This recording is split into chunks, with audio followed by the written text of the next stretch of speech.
So,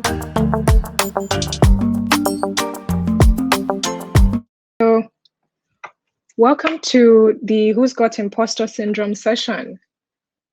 My name is Ibukun Akinnawo, and I'm the launch lead for West Africa at pawaPay. pawaPay is a payment solutions provider that works with international businesses that need to move money reliably to and from the African continent. And my work at pawaPay essentially is to make sure that we're able to launch our business operations successfully in a number of West African countries. Prior to working at pawaPay, I worked at a company called Paystack that was recently acquired by Stripe. I held a number of senior positions there. I also worked at Kuda Bank, which is Nigeria's first full-service digital-only bank. And I held the business operations manager role there as well. And now I work at pawaPay as the launch lead. And today's topic is essentially imposter syndrome. Who's got imposter syndrome? This is one thing that I love to talk about very passionately because it's something that I struggle with daily. And I would love to see less people walking around with the imposter syndromes unchecked. So by the end of this session, you would have learned how to deal with your imposter syndrome, 3 proven methods that are backed by science, proven. I've used them, other people have also used them, and it works really, really well. That's it, let's get started. So this is me here. I hope you guys can still see my screen at the She Leads Africa Accelerator program in 2016. At the time, I was CEO and co-founder of an agency that provided virtual assistants to CEOs and C-level execs here in Nigeria, in the US, and in the UK. And it was a successful business. I had a team that I was working with. I had clients that were satisfied with my work, and it was pretty great work. Now, we had applied to be accepted into the She Leads Africa Accelerator, and we were one of 10 other businesses that were accepted into the accelerator program. I was part of the very first cohort, and the She Leads Africa Accelerator organizers had gone through thousands of applications from women-run businesses all over the continent, and they had decided on us 10. So I felt, the first feeling was of feeling very special, or feeling recognized that, we were doing good work. Fast forward to, okay, so this is me here in the top left corner. I was in this cohort with all these other amazing women who were also running amazing businesses. And I've never told this story publicly, but I declined to pitch my business to investors on demo day. Now, the whole point of the accelerator program is it's 3 months long. It's supposed to prepare you and your business for investment. So the same way YC has demo day, 500 startups, any other accelerator program that you're sort of familiar with, it all culminates in a demo day where you get to raise money for your startup. And I decided I wasn't going to pitch to investors that day. And I'm sure that I made up like a really serious sounding reason to the organizers when I was asked. I just don't remember what the reason was now. But the truth is, and I've never said or admitted this to anyone, is I refused to pitch to investors on that day because I felt like a fraud. I felt like if there are less eyes on me, then there's less of a chance that people will discover that I'm a fake and I'm a glitch in the matrix. The organizers made a huge mistake, even accepting my business into the accelerator program. And so I just thought, if I don't pitch, then people will know that I'm a fraud, and, it will all be for the best or whatever. And it's one of my biggest regrets to date that I let fear get the best of me. I walked away from an amazing opportunity for my business. And the whole reason why we even got into the accelerator was so that we could raise money. So realizing that fear and imposter syndrome had stolen that from me, I made a promise to myself in 2016 that I wasn't going to let fear steal another opportunity from me again. Somehow I felt like I wasn't supposed to be in the room. I felt like all these other women had all these impressive degrees. They had run businesses in the past. They came from much better or wealthier backgrounds than I did. And I just felt like they were, better than me. And I let my imposter syndrome get the better of me. And I promised myself that that wasn't going to happen again. So if you can relate with the story that I just told, where you're in a room full of other people and you just think, I'm a fraud, I'm not supposed to be here, I'm not qualified to be here. All these other people are XXX, whatever it is that whatever reasons you give yourself for thinking that you're less than every other person in the room. If you kind of resonate with the story that I just told, then you understand what imposter syndrome is. And in the next slide, I'm just going to talk through like a definition of imposter syndrome that I felt really succinctly communicates what this phenomenon is. Now, it is a collection of feelings of inadequacy that persist despite evident success. Now, imposters, in quotes, suffer from chronic self-doubt and a sense of intellectual fraudulence that override any feelings of success or any external proof of their competence. And this is one definition that I really love, because you can see clearly from this definition that imposter syndrome affects people who are competent, people who have had external proof of their competence shown to them, people who have evident success. And the study or the research on the imposter syndrome or the imposter phenomenon in the first place was done in I believe it was 1970s. And the research participants in that study were high achieving women. These were women who were doing really, really well in whatever roles or positions that they were in, but they dealt with feelings of inadequacy. They suffered from chronic. And that's how the whole phenomenon or syndrome was even coined or, developed. And so it's pretty fascinating that to note that imposter syndrome affects people who know what they're doing, people who are competent, and people who have had external proof of their competence shown to them. Now, here are a few signs of imposter syndrome. If you still kind of struggle and you're wondering if it's imposter syndrome, if it's just like general anxiety or whatever. One, there's the tendency to reject obvious evidence of personal success. Like I said, you have gotten that promotion, you have gotten that award, you've gotten this fancy new job, and you reject that obvious evidence of your personal success, or you're recognized at work, you get a bonus at work for something that you achieved, and you reject that. That's one very clear sign of imposter syndrome. Another one is excessive worry about mistakes. It is very human for us to make mistakes. That's what makes us human.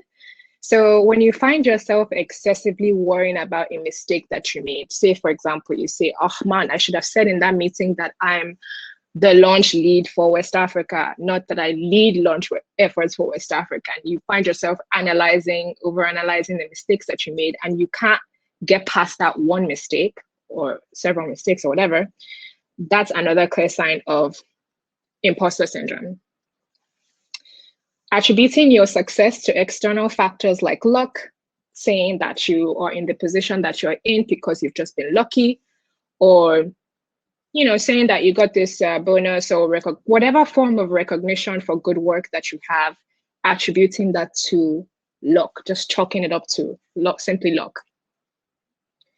Another sign is chronic self-doubt. And I feel like this is the one very prominent sign of imposter syndrome, just chronic self-doubt, unbelief in yourself or your ability to get a task done or do your job is one very major sign of imposter syndrome. And this list isn't all encompassing, but these are just 4 really key signs of imposter syndrome that I want to speak to in this session.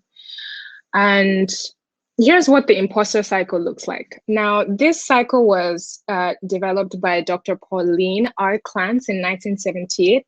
I believe she was one of the psychologists that did the imposter phenomenon study all those years ago. And this is what a typical cycle is like for somebody who struggles with imposter syndrome. You have a new project, you have a new piece of work, you're in a new role or whatever that you are faced with and you're tasked with doing.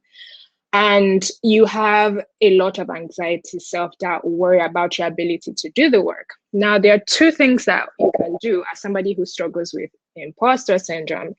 You either over prepare for the work or you procrastinate until the final moment when you absolutely cannot procrastinate anymore. Now, if you, and you can go whichever route depending on the specific scenario that you're in. If you over prepare for the work, when you do accomplish it, there's that feeling of relief, like, yes, I can finally rest easy. I can finally sleep at night now because this project that I've been over preparing for and obsessing about is finally done.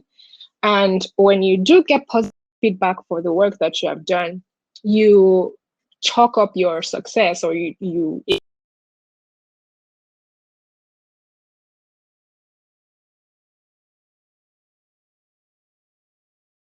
new promotion because you over prepared for it. And that kind of feeds back into your feeling of being a fake, feeds back into the self-doubt that you struggle with, the anxiety about your ability or your competence in general. And the cycle just kind of continues. Now, if you do go the other route of procrastination, you wait until the dying moment when you absolutely have to get whatever it is done.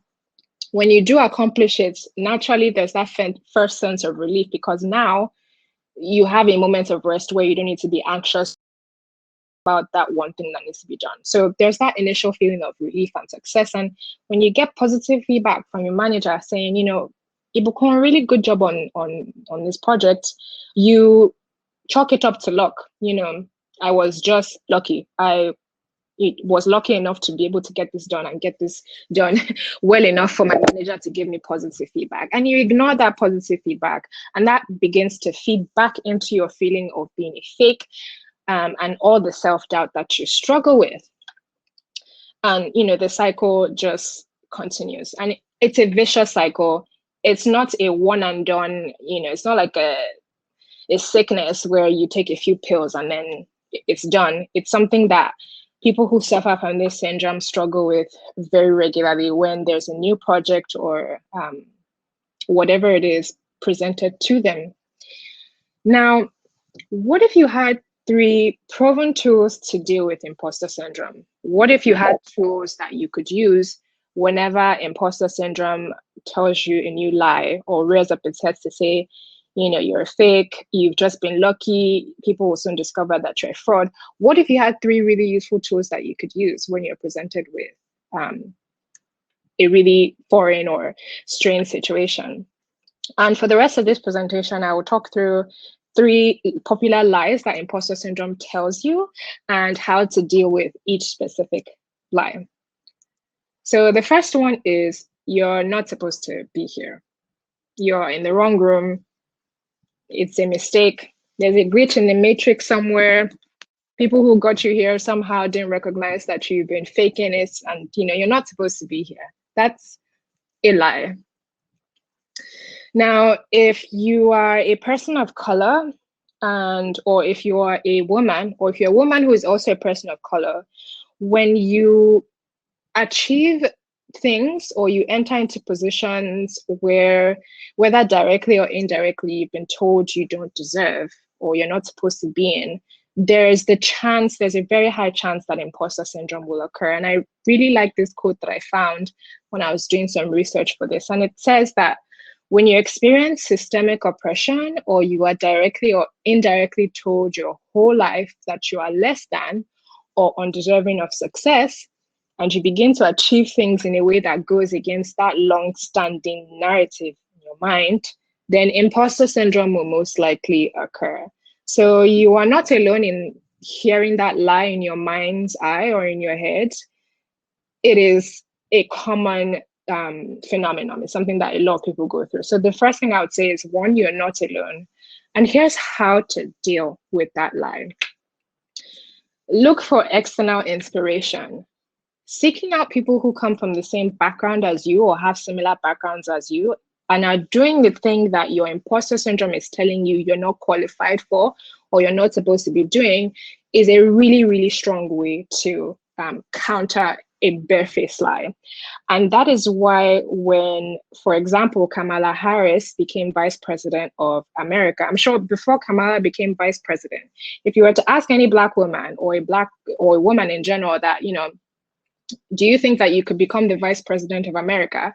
She would probably say, yes, of course I can. But then now seeing it actually happen, now seeing a woman of color, now seeing a woman, a Black woman in the White House as vice president makes it a real thing for a lot of women.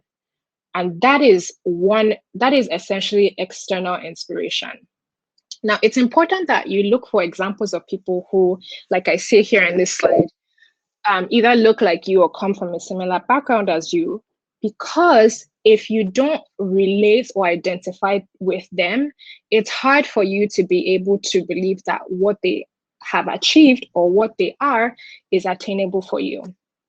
And there's a 1997 study to support that by two social theorists. Now, these two theorists had gotten a bunch of research participants together, and they found that when they exposed the research participants to high achieving role models, the research participants were able to adopt higher, more positive self-conceptions for themselves, and it inspired them to set higher aspirations for themselves. But then the important thing here is that the social theorists realized that this only worked when participants felt like the role model successes were attainable to them. It only worked when the participants saw a bit of themselves in the role models. It's like, okay, I see that Kamala has done this. If Kamala can do this, then I can become vice president as well. Now, that is really important. And that proves that external inspiration, using people who look like you, come from a similar background as you, is a good way to counter imposter syndrome. That tells you you're not supposed to be here, you're not supposed to be in this room, you're not supposed to be here. So countering it with examples of other people who have gone before you and are in the room that you're currently in, doing the things that you currently want to do, is a really strong way to deal with it. And I will talk through my personal examples. These are women that I pull out of my arsenal whenever I feel, whenever I hear that lie in my mind's eye that I'm not supposed to be here. Now, the first person is Khadija Abu. She's the head of product at Paystack, one of the companies that I worked for in the past. She was my manager at some point during my stay in Paystack, and she has over a decade of experience in the fintech space, held tons of like senior roles, and getting front row seats, just watching her do her thing, watching her, get the job done, command respect, even in situations that were unfamiliar or when dealing with, really, really big challenges. I would see Khadija just absolutely rock it. That inspires me because it tells me that if Khadija can do it, then I can definitely do it too. Another example of, a woman that I pull out of my arsenal whenever I feel or hear the lie that I'm not supposed to be in a place is Annalise Keating. Now, some people would, say, well, Annalise isn't a real person. She's a made-up character in a TV show. But Viola Davis embodied the role so well that my mind believes in this character, Annalise Keating. And whenever I feel my imposter syndrome rear its head, I think about what Annalise Keating would do. Now, Annalise didn't come from the wealthiest background. If you watch the show How to Get Away with Murder, didn't come from the wealthiest background, experienced trauma growing up, but every single time she got into the courtroom, she did an amazing job. She lawyered, it always did an amazing job, lawyering, like doing her thing as a lawyer. Even when she felt like she couldn't do it, even when there were moments before she would enter the courtroom where she felt like, I cannot do this, she would always go into the courtroom and absolutely kill it. Annalise is another, person that I pull out of my arsenal for inspiration. The next would be Seun Rushewe, who is the Vice President of Growth at Selfcom. Seun is a personal friend of mine. We worked at Paystack together, so I obviously got front row seats in her life, just watching her do her thing and watching her literally grow from when we were colleagues at Paystack to now holding a very senior position at one of the biggest companies out of Nigeria.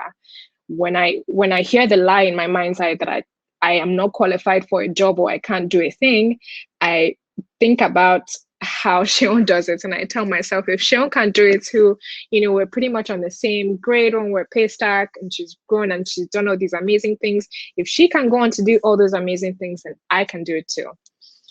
And the next person is Odunayo Ewini, who's the co-founder of PiggyVest. She is she's one of this year's Times 100.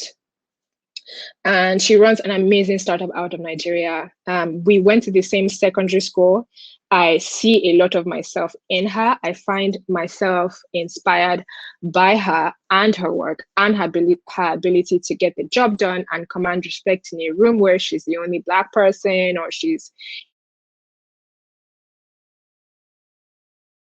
never, and it inspires me. So when I feel like I cannot do it, I pull out a picture of Odunayo doing the thing, and that inspires me. And the next is Boz St. John. She's the Chief Marketing Officer at Netflix. And she's held like other senior positions at companies like Uber, Endeavor. And if you follow Boz, you follow her story or her life, she absolutely kills it. She is one person that I find personally relatable. I don't know her well, but just from following her and following her story, following her online, I see how vulnerable she is when she's struggling with something. And that tells me that if Boz, who is the Chief Marketing Officer at Netflix, struggles with sometimes feeling like she's not qualified for the job, then I'm not alone. What I'm feeling isn't completely strange or unique to me. My role model also feels this as well, and it's a lie from the pit of hell. And so I think about all these women that I have now listed, and for me, I see myself, I can relate to them because they're all women, they're all Black people, come from backgrounds that I feel like are similar to mine and are absolutely doing the thing.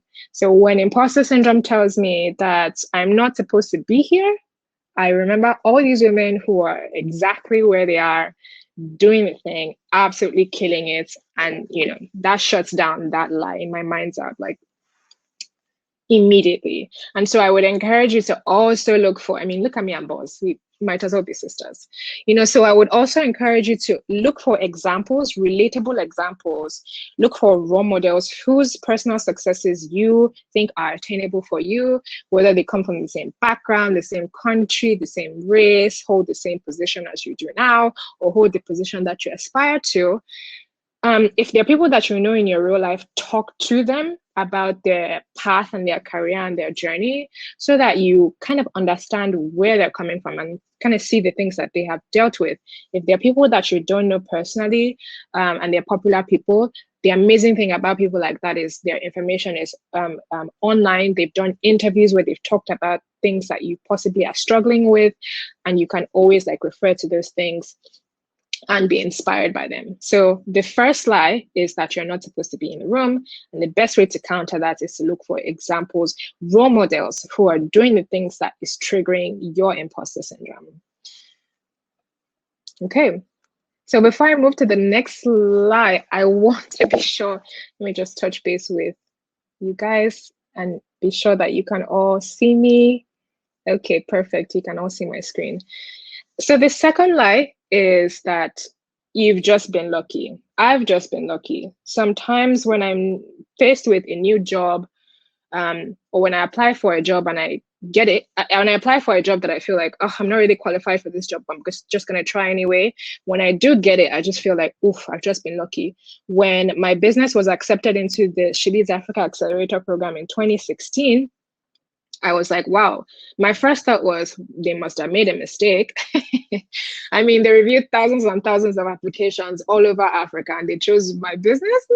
So after that first sense of, I accomplished a thing, I did a thing. The next thing was, oof, they must have made a mistake. And then sometimes it would be, I've just been lucky. So when you have a new job or you've been recognized, something that you've achieved has been recognized. If you struggle with imposter syndrome, it's a lie that imposter syndrome can tell you is that you've just been lucky. And again, that's just the tendency to reject obvious evidence of personal success that we talked about in the beginning. This is one clear sign of imposter syndrome. Now, newsflash, if you have the job or if you have the recognition for something that you've done, you are not just lucky. If you've been promoted and you're now a senior manager at your company, it wasn't luck. You didn't get the job because you were lucky. I mean, these are recruiters who had fielded hundreds or thousands of job applications. They had gone through rounds and rounds of interview. They had gone through resumes, they had gone through cover letters, they had gone through all kinds of assessments, and they chose you. There was no lottery. There was no It wasn't like they picked like a random number in a pile of numbers and says, yeah, congratulations, you're the senior manager of design at Microsoft. No, they looked through your resume, they went through your experience, they went through your track record, they had conversations with you in an interview or interviews and decided that you were qualified for the job based on things that you had done in the past, based on your track record, based on your skill sets, based on your experience. So no, you were not just lucky. You worked tirelessly for whatever it is that you've gotten, whether it's a role or some kind of recognition or a bonus or whatever it is, you earned it. So that is a barefaced lie. You were not just lucky. Obviously, luck, yes, does play an element in success, but it is not entirely luck. You're not in the position that you're in. You're not getting the recognition that you're getting now simply because you were lucky. There was no lottery for the position of senior manager at your company. And the best way to tackle and face that lie of you were just lucky head on is to note and rehearse your accomplishments to yourself. Literally rehearse your accomplishments to yourself to inspire yourself from inside out. Keep track of your wins, because in that moment, at the beginning of that imposter cycle where you've gotten that new project or task or whatever, and the cycle is about to begin, and it's like, oh, do I over prepare or do I procrastinate? Or you've got, let's say you've even gotten a bit further into the cycle and you are now getting recognition for the work that you have done, either by over preparing or procrastinating or whatever. When you're getting that recognition, just before imposter syndrome starts to tell you, oh no, you were just lucky, literally you have to pull out your arsenal of accomplishments that you have written down and rehearse them to yourself. Now, something that I personally do is, at the beginning of every quarter, I have a spreadsheet of objectives and key results that I want to achieve at work, in my personal life, for my personal brand. And I just have everything written out there, literally work, spirituality, brand, family, friends, whatever it is. And I write at least one objective and key result under each of those columns. And every week I review my spreadsheet of OKRs and I say, what have I done to move closer towards this objective? What steps have I taken to accomplish this key result? So that by the end of the quarter, when I've done the thing, when I have closed a partnership between MasterCard and the bank that I work for, or when I successfully run a pilot program in a whole new country for the startup that I work for, and the pilot program goes successfully, and the company is giving me, saying, Ibukun, you did a really good job handling this pilot. When I successfully help the company that I work for launch across all these West African countries, I can go to my spreadsheet of objectives and key results and say, I did those things. I did those things. So when I'm in a new position, or when I'm tasked with a new project, and I've gotten the thing done or whatever, and imposter syndrome is telling me, you were only able to achieve it because you're lucky, I remind myself, well, no, my objectives and key results, my list of accomplishments tell a different story, which is obviously the truth, because that is real hard data. So when you note those things, when you have that list of your accomplishments, no matter how small you think it is, write it down. So that when imposter syndrome rears its head and starts to tell you, oh, you've just been lucky, you're not really qualified for the job, you can go back to that list and say, well, I am in fact qualified for the job. I've done X, Y, Z, And that is why I have the job that I have now. That is why I have the recognition that I have now. So self-motivation by noting and rehearsing your accomplishments to yourself is a good way to fight that barefaced lie that you have just been lucky to be in the position that you're in. Now, the third lie, I want it to be kind of relevant to the space that we're in, because we're talking about, a digital future and how tech can kind of influence the workforce and what work looks like for us. And so the next lie that imposter syndrome sometimes tells us is that my role will be obsolete soon. My role that I already think that I've just been lucky to have is not going to exist in another couple of years, or it's not going to be relevant. Whatever form this lie does take, this is what it comes down to. That your role, your job, whatever it is that you do, is not going to be relevant in the near future. Now, newsflash, the fear that technology will make our roles obsolete is not new. There has actually been research from as early as the 19th century.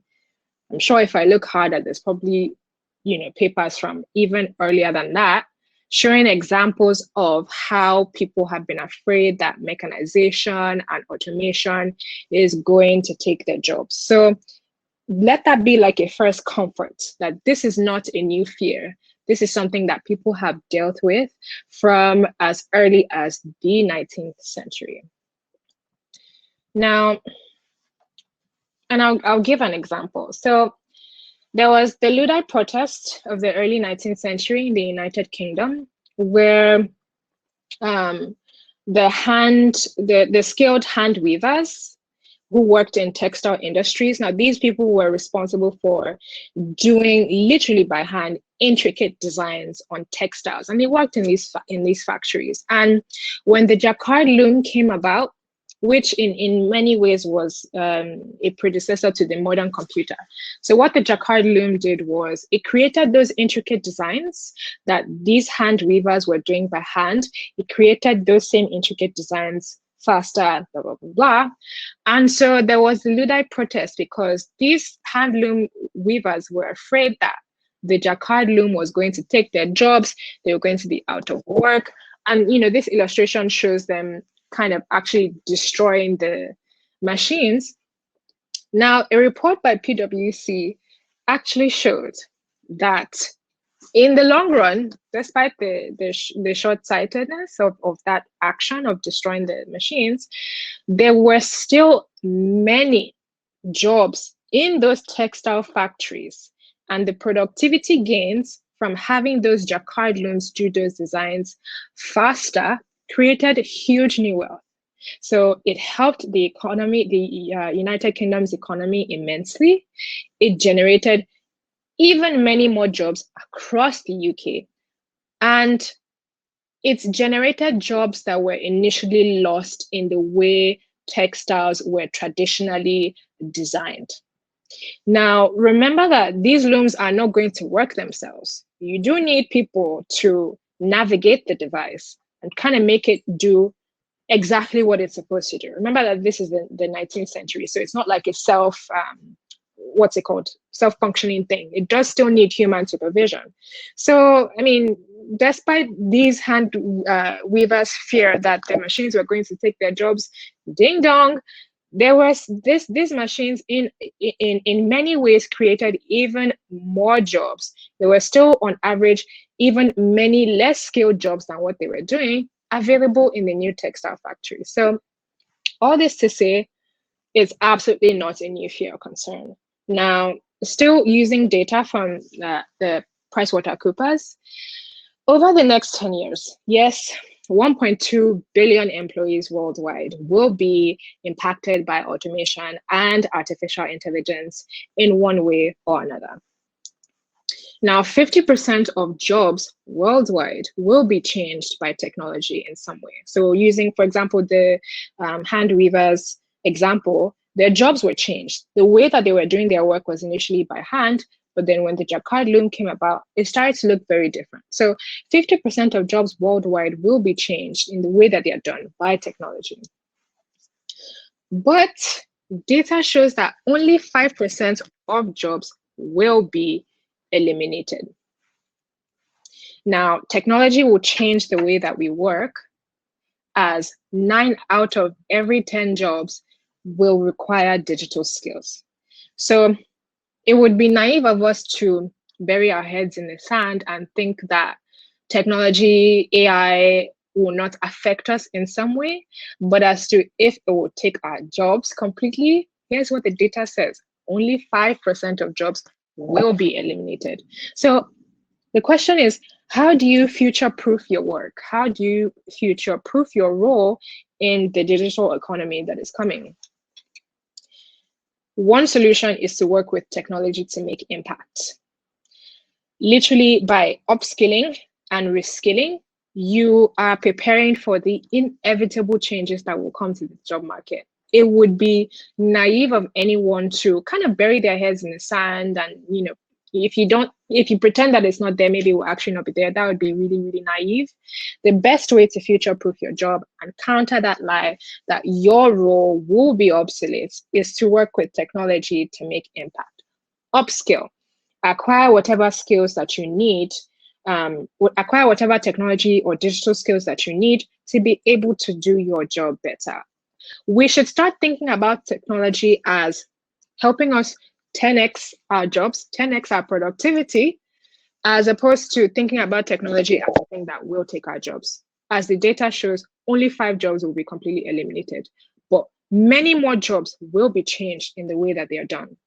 Now, this is especially important for early and mid-career professionals, but it's absolutely relevant to anyone in the job market right now. So, I mean, one really good example of a way to future-proof your work is one skill that is in demand and one role that is going to be needed in several industries is data science. Now, that is, people need data scientists today. People will need even more data scientists in the future. That is one role that a lot of companies, startups, or large corporates are looking to fill because data is king. So one way to future-proof your work is to, for example, pick up data science, like pick up a data science course or certification, because even if you don't want to make a career of being a data scientist, you need data. You need data in your work. You could be working in customer service, for example. Data is important. You need to be able to wrangle and make sense of data on what your customers are complaining about, for example, to be able to do a better job of being a customer success manager, associate, or whatever. If you work in sales, you need data.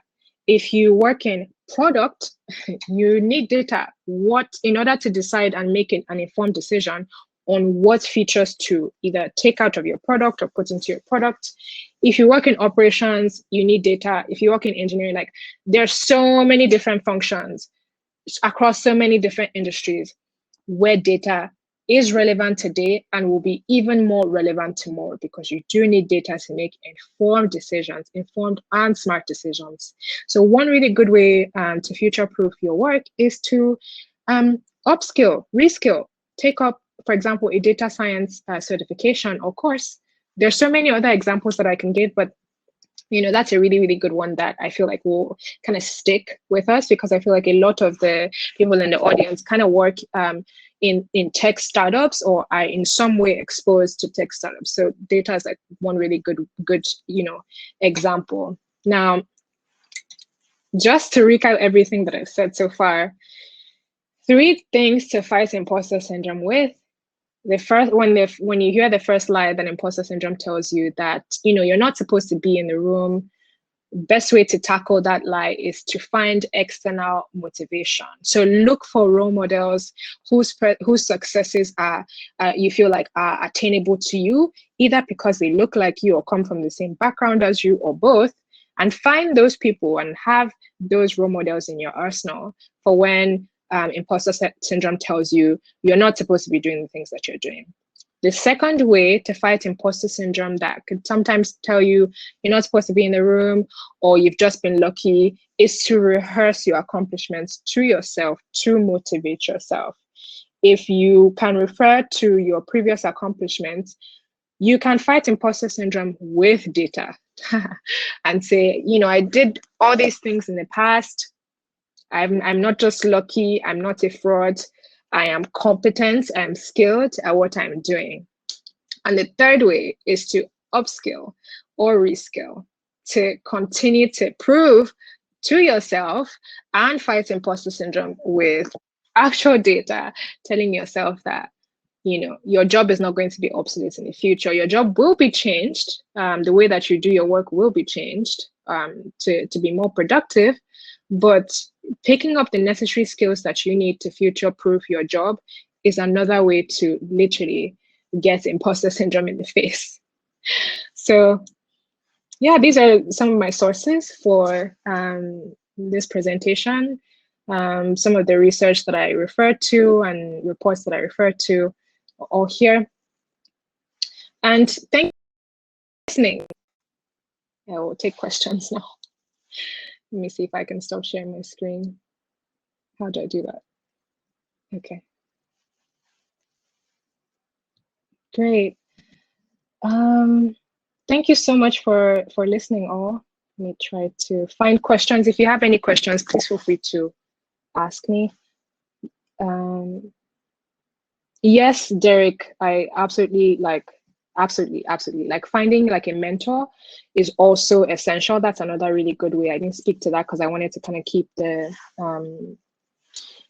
presentation focused, but not isolating yourself, being able to speak about imposter syndrome when you do deal with it is a really, really, really good way to tackle that lie. So imposter syndrome tends to lie to you and make you feel like, yeah, you're alone, you're the only one who deals with this because you're a fraud.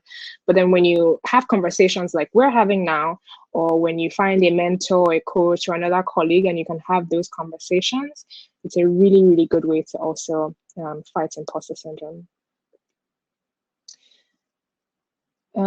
Okay, what are the steps to find a good mentor?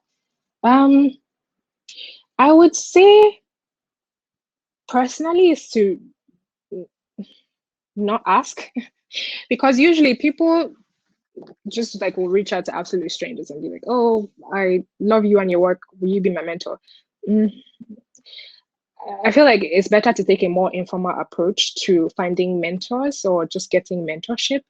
You could, instead of reaching out to someone and asking them to essentially commit to being your mentor, you could reach out to someone and ask them pointed questions or things that you struggle with or questions that you'd like to have them answer, either about like their career or their work.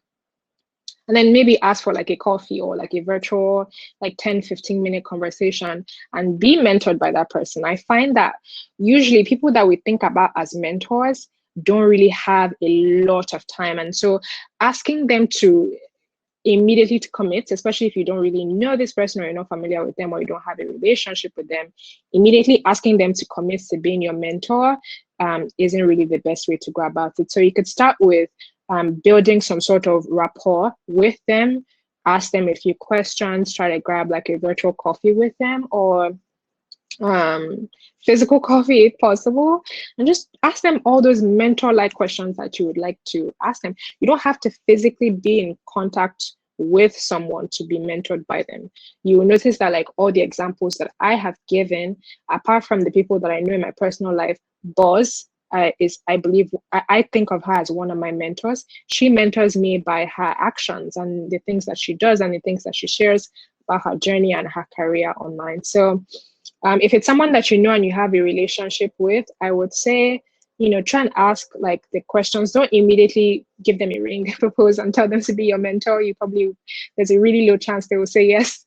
So try and build like a rapport as much as possible. Ask them the questions that you would typically ask like a mentor, have them answer those things. And then maybe when you have a relationship, you can then kind of, if it's still even necessary at that point, ask them. Now, as to, okay, can you use imposter syndrome to your benefits to know when you need to upskill or reskill? Absolutely. I feel like Imposter syndrome for me has been I've used kind of the negative energy that I used to feel from imposter syndrome to drive me to be better at my job. So remember how I said keeping track of your accomplishments is a good way to fight imposter syndrome. I have a degree, I have my bachelor's degrees in classical music. When I first got into the tech space and I was working at Paystack, I had a lot of self-doubts because I felt like every other person in the position that I was in or in the company that I worked for were, had relevant degrees. Maybe they had studied computer science or they had studied data science or, business administration, or they had MBAs or whatever. One lie that imposter syndrome used to tell me was that, I wasn't qualified for the job, even though I had a lot of experience and I had a track record. So that pushed me to get my certifications in process improvement. A lot of my work involved process improvement and project management. So I said, you know what, I'm going to do this certification to upskill, to learn. Yes, I'm already doing a really good job project managing, but it will be good to kind of know that you never know the things that you don't know until you find out. And so my imposter syndrome pushed me to take my project management certification and take a process improvement certification as well. So you can use some of the lies that imposter syndrome tells you to your benefit. So it's like writing, how I said you have a bunch of goals that you want to achieve, write them at the beginning of the quarter, and then take steps every week to get closer to those things so that you can mark them as done at the end of the quarter and add to your arsenal of accomplishments. So definitely use that imposter syndrome, the lies and the negativity to your benefit. Use it to also fight imposter syndrome. Can better communication from a manager or superior help reduce or conquer imposter syndrome? Absolutely. Like if you have a manager who, I want to say validates or affirms you, let me not use validates. If you have a manager who affirms you and constantly gives you good feedback about your work, it's a good way to fight imposter syndrome, but it's not the best way because so say, for example, in the role that I am currently in, my manager affirms me. I could literally take a breath and my manager is like, wow, Ibukun, you did such an amazing job. Wow, I don't know if anybody else would do it like you did. Not in those words exactly, but I found that even with his affirmation and recognizing, what I had accomplished, it goes back to that imposter syndrome cycle where you tend to chalk up that validation that you're getting. You chalk it up to, oh, I'm just lucky, or it's just because I over prepared for this meeting or this presentation. That's why I'm getting these compliments. So yes, it can help. It definitely can help. It's better than having somebody who invalidates you on your work, but it's not the best way to fight imposter syndrome. You can use it, but chances are high if you struggle with imposter syndrome, you will discount the good feedback that you're getting instead of actually accepting it as true.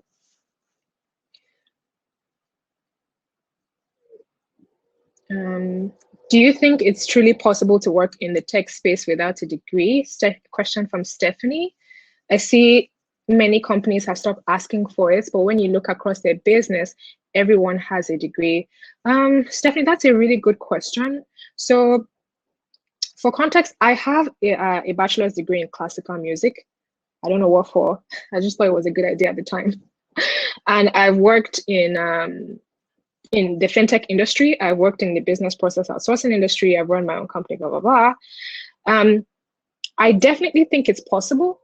I know of one tech company, I think it's Basecamp, either Basecamp or Webflow or both, who they don't care if you have a degree, a relevant degree or a degree at all. So it is possible to work in the tech space without a degree.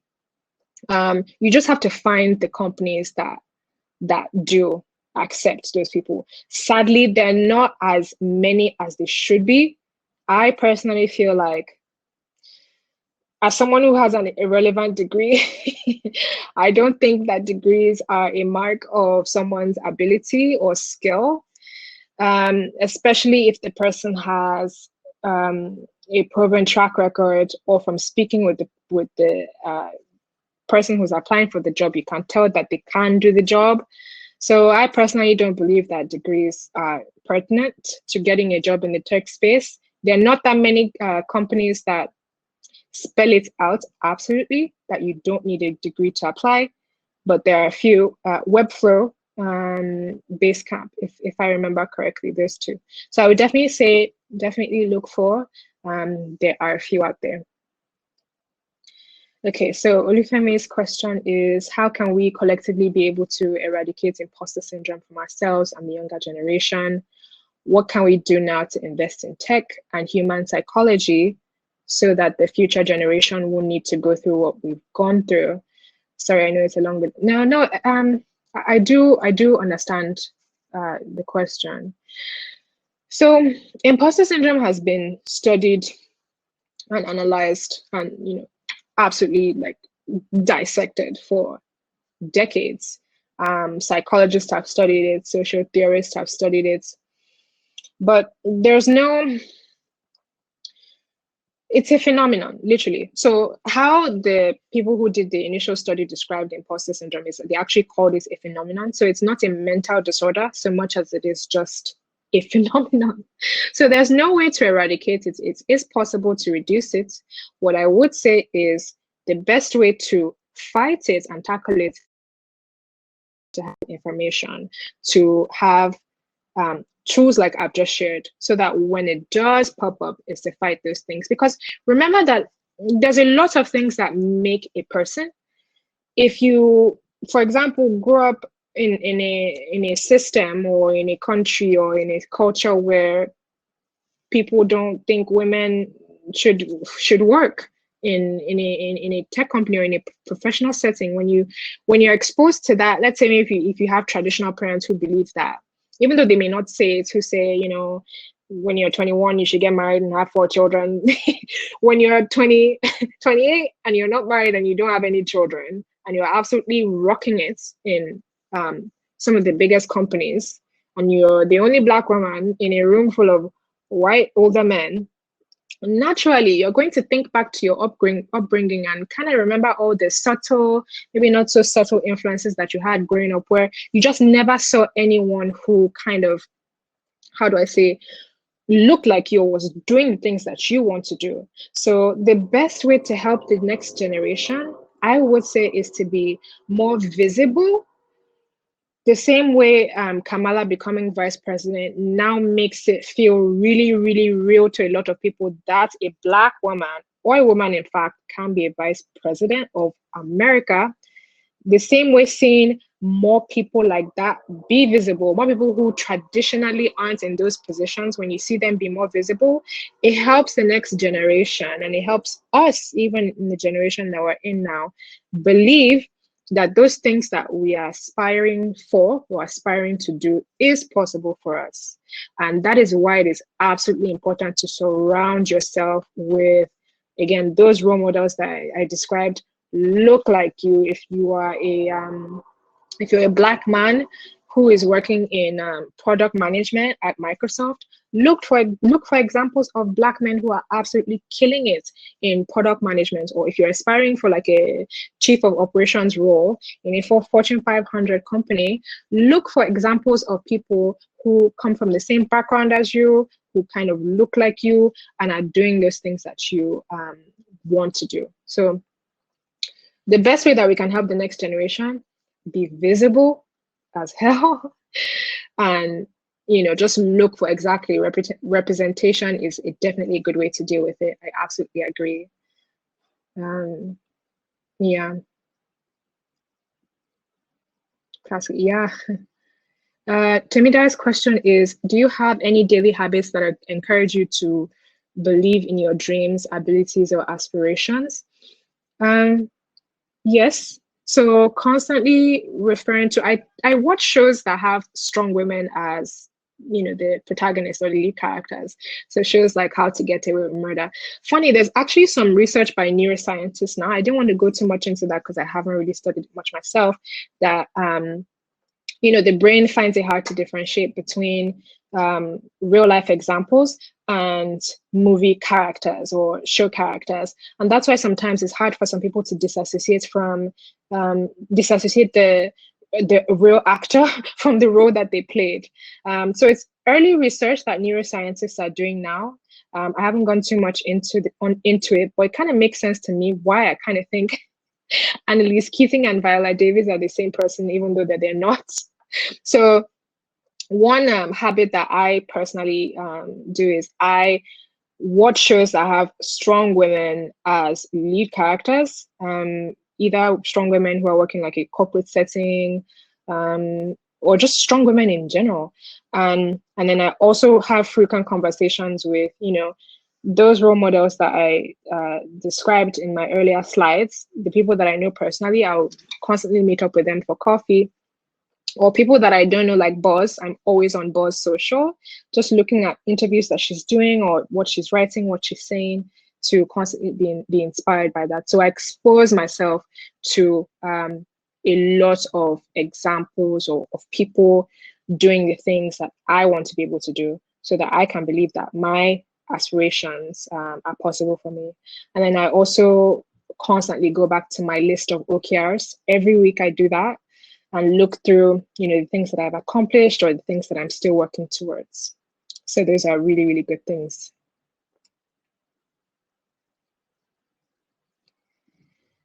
Oriade's question is, may I ask how the transition from your degree into your current career space was?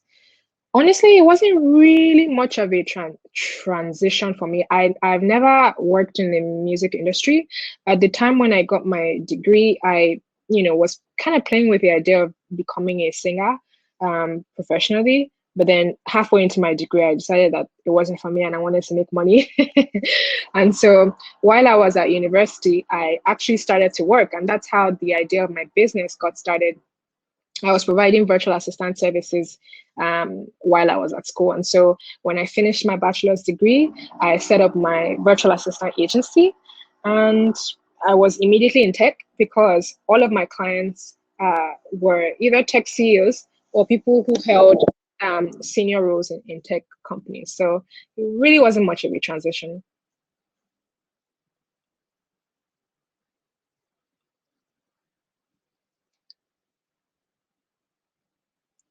Just checking if there's any more questions.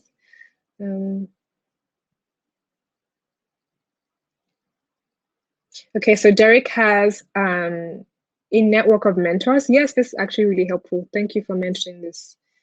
And then also taking advantage of the BYP network.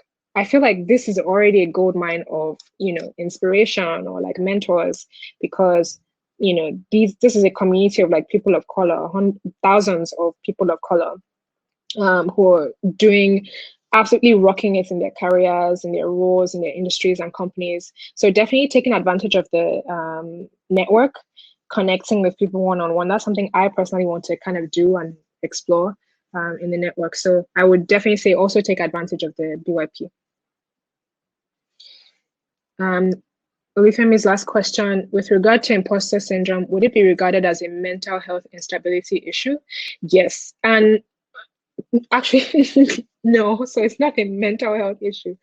I was saying yes to the fact that I was going to change the presentation title from Who's Got Imposter Syndrome to Who's Got Imposter Phenomenon, because the original study actually calls it a phenomenon, to kind of disassociate it from, when you say syndrome, people tend to think like it's immediately start to think it's a mental disorder. So it's not like having bipolar disorder or being clinically depressed.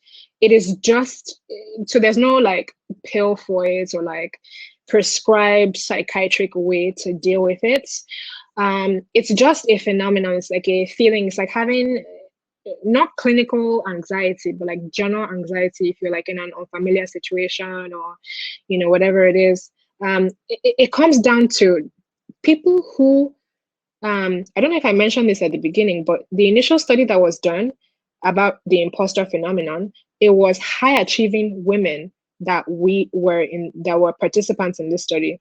So the people who were studied, and the reason the imposter phenomenon was even coined, was they studied a a number of high achieving women. These are women who are skilled and absolutely rocking it. And they studied them and they found that they all struggled with, feelings of chronic doubt. So it's not a, how do I say, it's not a mental health sickness or illness. It's just a feeling. It's a phenomenon. It's general. It's a collection of feelings that high achieving, successful people just struggle with, especially if you're from a demographic that society tells is less than, whether directly or indirectly. If society traditionally, if society says that Black people shouldn't be doing blah blah blah, if you're a Black person doing the thing, there's that feeling I'm not supposed to be in the room. If you're the only Black person in a room full of white people, in a society where there's systemic racism, of course you're going to feel that you're not supposed to be there, even though your track record shows and proves that you are exactly where you should be. So it's not a mental health issue. It's a phenomenon that it's a collection of feelings that people, high achieving people who are going against the grain, just struggle with. Mariama's question is it a consequence of the traumas caused by oppression on people of color? Yes, that can be a deciding factor, but also remember that women also struggle with this. Women from any race, whether Black women or white women, they also struggle with this as well. So if you are in a demographic that society, has or said to, whether directly or indirectly, that you're not kind of supposed to be in the boardroom, then you're definitely going to struggle with it as well. So people of color will struggle with this. Women struggle with this. Women who are also people of color will struggle with this extra hard. So, yeah. Thank you all so much for your time. I went over by 20 minutes, but thank you everyone, for chatting with me and having this conversation. I hope that we are able